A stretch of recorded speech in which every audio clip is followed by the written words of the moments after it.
എവിടെ പോവാ പുസ്ത? എങ്ങോട്ട് പോവാ?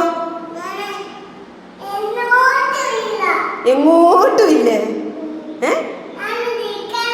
നിക്കുവാണോ അവിടെ? എവിടെ പോവാൻ വേണ്ടിട്ടാ ഒരുങ്ങി നിക്കുന്ന? നമ്മളെവിടെ പോവാ ഇപ്പം?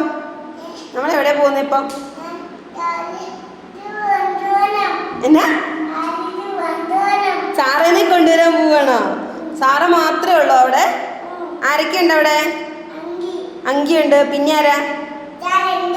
ആ അമ്മയുണ്ട്. ആ ചേച്ചേട്ടനും ഉണ്ടോ അവിടെ? ചാക്കോച്ചനും ഉണ്ടോ? ആണോ? ആ നമ്മുടെ കുഞ്ഞിച്ചക്കനാണോ? ഭീമാമ്മനും ഉണ്ടോ അവിടെ? അയ്യോ, ഭീമാമ്മന്റെ അടുത്ത് നമ്മൾ എന്നാ പോകുന്നേ?